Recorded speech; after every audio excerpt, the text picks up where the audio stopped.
మీకు meme God అని కూడా ఇప్పుడు రాజ్ కుమార్ గారు చెప్పారు కాబట్టి do you see lot of memes, do you enjoy watching memes?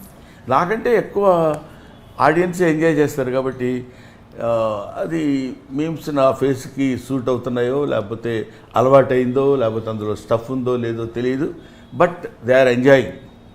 Brahmanandam, the face of Brahmanandam motto is to make them others laugh. That meme is giving most ఒక ఇన్ని కోట్ల మందిని నవ్వించే ఫేస్ భగవంతుడు నాకు ఇచ్చినందుకు I felt I shall be ever thankful to God. అటువంటిది సరే మీమ్ గాడ్, మీమ్ డెమోగాడ్ అట్లాంటిది ఇవన్నీ వాళ్ళు ఇచ్చేవి ఉంటాయి కొన్నాళ్ళు. Of course we'll enjoy it for time being. Sir మీకు అసలు ఇంత ఇమేజ్ ఉన్నాక ఏదన్నా గ్రూప్ ఆఫ్ పీపుల్ని కలిసినప్పుడు ఫన్నీగా ఉండాలి అని ప్రెషర్ ఉంటుందా ఎప్పుడన్నా? నాకు ఫస్ట్ రెండు ఇదేంటంటే answers. First answer group of people కలిసిన తర్వాత నేను ఎప్పుడు గ్రూప్ ఆఫ్ పీపుల్ని కలవను. First point it's true, I'm not joking. ఎందుకంటే నాకు 2-3 కంటే ఎక్కువ ఉంటే గ్రూప్గా ఫీల్ అవుతాను నేను. కాబట్టి ఎక్కువ అది ఉండదు. తర్వాత మనం ఇక్కడ ఫన్నీగా ఉండాలి ఇక్కడ అనేది, అదే నేను చెప్పాను, ఫన్నీగా ఉండటం అనేది we cannot get it from out side. That is instinct. ఇప్పుడు అమ్మాయి ఏదో ప్రశ్న, మీరు ఎప్పుడన్నా మీ జీవితంలో రిగ్రెట్ అయ్యి నెలకేసి బాదుకొని కొట్టుకున్నారా అని అడిగినప్పుడు మనం ఇప్పుడు దీనికి మనం ఏం ఆన్సర్ ఇవ్వాలి అని ఉండదు. ఆటోమేటిక్గా అక్కడ ఉన్న సిచ్యువేషన్ బట్టి నవ్వు వస్తుంది, వీల్ ఎంజాయ్ ఇట్. సార్ మీ లైఫ్లో లైక్ మీరు ఎదిగిన స్టేజెస్లో కానీ ఏదైనా కానీ లైక్ మనం పెరిగే కొద్దీ మన మెచ్యూరిటీ లెవెల్స్ పెరుగుతాయి, మనం అన్నీ తెలుసుకోవడం స్టార్ట్ చేస్తాం, ఇవాల్వ్ అవ్వడం స్టార్ట్ చేస్తాం. మీ లైఫ్లో ఏదన్నా ఒక బెస్ట్ ఫిలాసఫీ ఉంటుంది కదా సార్, అంటే లైక్ మాకు బాగా యూజ్ అయ్యే ఫిలాసఫీ ఫిలాసఫీ ఏం లేదమ్మా. Life is a game, should play it. Life is a challenge, should meet it.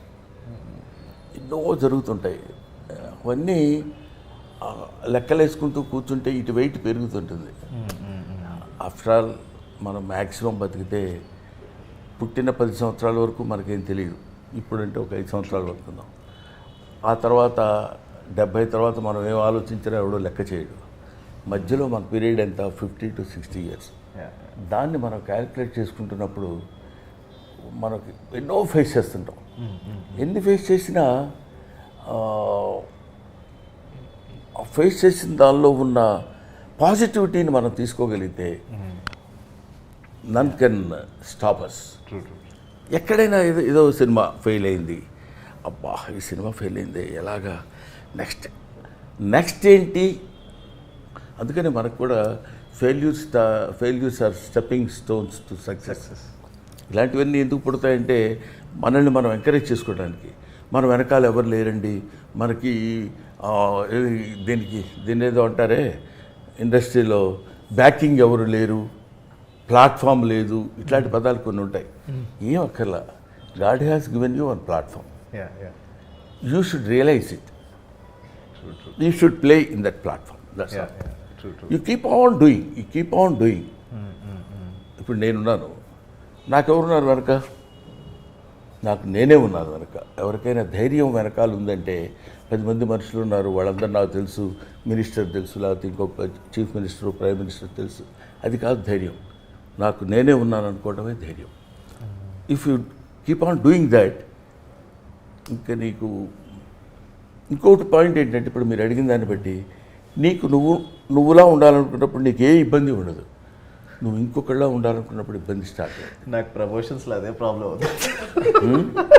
Like మనం ఇప్పుడు ఒక ప్రమోషన్స్ నాకు నాలా ఉండాలంటే నేను చాలా తక్కువ మాట్లాడుతాను సార్. బేసిక్ చాలు, ఎక్కువ మాట్లాడమని వాళ్ళు అన్నంత మాత్రాన వాళ్ళ కోసం నువ్వు మాట్లాడితే వాళ్ళ కోసం మాట్లాడుతున్నట్టు ఫేస్లో కూడా తెలిసిపోతుంది. ఎగ్జాక్ట్లీ. వద్దు, అటువంటిప్పుడు వద్దండి, మాట్లాడుకోండి, మాట్లాడకుండా ఉండండి. ఎవరి కోసం మనం చేయడం అంటే, ఇప్పుడు కామెడీ చేయాలన్నా యాక్టింగ్ చేయాలన్నా ఎవరి కోసం ఎందుకు చేస్తాం? మనలో ఉన్న పెర్ఫార్మెన్స్, మనలో ఉన్న టాలెంట్ అది నువ్వు ఎగ్జిబిట్ చేయాలి అంతే. చేయడానికి ఏమైనా అనుకుంటారేమో ఆ ఇన్హిబిషన్స్ ఉన్నప్పుడు మనం we cannot do anything. True sir. నాకు అదే ఒక ఫియర్ ఉంటుంది సార్, వీడు హీరో. అది ఫియర్ కాదమ్మా. అంటే ఎవరైనా ఏమైనా అనుకుంటారా? అది ఆ ఫియర్ నిజంగా నీకు ఉంటే మాత్రం దాన్ని వదిలేయి. That is better. True. Fear అసలు మనం when you are doing a right thing in a right manner, you need not feel fear or shy or something like that. If it is right, true, నువ్వు నీ పని నువ్వు సిన్సియర్గా చేయగలుగుతున్నప్పుడు ఇంకా దాని గురించి నీకు సెకండ్ థాటే ఉంటుంది, ఏమైనా అనుకుంటారేమో అని. Let them. అనుకునేవాళ్ళు ఎలాగ అనుకుంటారు. నా గురించి ఇలా చెడుగా రాశాడండి వాడు అంటాడు. వాడు చెడుగా రాయటం ఏంటి, వాడు రాశాడు. ఆ చెడుని నువ్వు నమ్ముతున్నావు అనుకో. నా గురించి చెడుగా ఎవరో రాస్తే నువ్వు నమ్ముతున్నావంటే నువ్వు నాకు అక్కర్లా. నమ్మకుండా ఉండేవాళ్ళు ఎవరన్నా ఉంటే వాళ్ళు నీకు కావాలి. వాళ్ళు చెడుగా ఫీల్ అయితే ఫీల్ అవ్వాలి నువ్వు. ట్రూ. ఆ డివిజన్ నువ్వు చేసుకోగలిగితే దగ్గరికి రాదు బాధ, ఆలోచన, టెన్షన్, షై, ఏమి రావు. లోపల ఇవన్నీ పెట్టుకుని మనం తిరుగుతున్నప్పుడు కొంచెం అనీజీగా ఉంటుంది. సార్ మీకు లైఫ్లో మీకు ఈ టాలెంట్ ఉంది,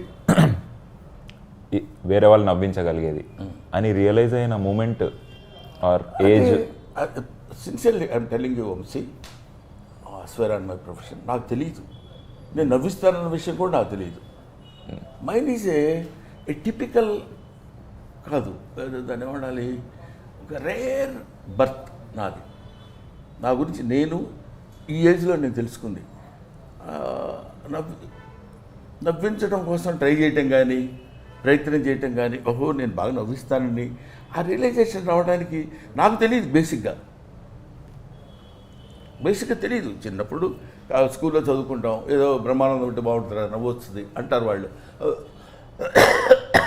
ఓహోహో అనుకొని మనం నవ్వుకోవడం, మనం మాట్లాడితే వాళ్ళు నవ్వటం. ఆ తర్వాత ఒక ఏజ్ వచ్చిన తర్వాత డిగ్రీ, పోస్ట్ గ్రాడ్యుయేషన్ చదివేటప్పుడు ఓహో మనం జోక్ చేస్తే వీళ్ళు నవ్వుతారనమాట, అంటే మనం మాట్లాడేదాన్ని ఈ జోక్ ఉందన్నమాట అనే రియలైజేషన్ రావడం. ఆ తర్వాత కామన్, ఆ తర్వాత ఏదో అదే క్యారీ అవుట్ అవుతూ. మా mother was a very good, అంటే దాని ఏమంటారు, చాలా ఫన్ మోటివేషన్ ఉన్న. తన మదర్ జీన్స్ వచ్చినాయేమో నాకు అనిపిస్తుంది. ఆవిడ చాలా మాట్లాడేటప్పుడు కానీ ఎవరినన్నా చాలా వెటకారం చేస్తూ మాట్లాడుతూ, అది ఎక్కడన్నా వచ్చిందేమో. నవ్వు రావడం అంటే ఎవరినో ఎగదాడి చేయడమే నవ్వు రావడం, లేకపోతే ఏడ్చేవలేరా నీ ఫేసు నువ్వు అన్నాడు అనుకో, కొంచెం హర్టింగ్గా అవతల వాడుకున్నా వీళ్ళందరూ నవ్వుతారు. బేసిక్గా నవ్వు ఎంత గొప్పదో అంత ఇబ్బందికరమైన విషయం. మాస్టర్ వస్తారు క్లాస్లో పాఠం చెప్పడానికి. ఆయన వస్తూ కుర్చీలో కూర్చోడానికి, కుర్చీ వెనకాల ఉందని కూర్చోకపోతే గబుక్కున ఎక్కడో కూర్చొని కింద పడ్డాడు అనుకోండి. Students are not suppose to laugh కదా, అందరూ నవ్వుతాం ముందు. ఇమ్మీడియట్ రియాక్షన్ ఏంటంటే నవ్వు, ఇన్స్టెంట్ రియాక్షన్ నవ్వు. అది ఎక్కడి నుంచి వస్తుందంటే ఆయన కింద పడితే మనం నవ్వటం ఏంటి, ఆయనే కాదు ఎవడన్నా బాధపడితే మనం నవ్వటం, ఆనందించడం, ఎంటర్టైన్ అవ్వటం.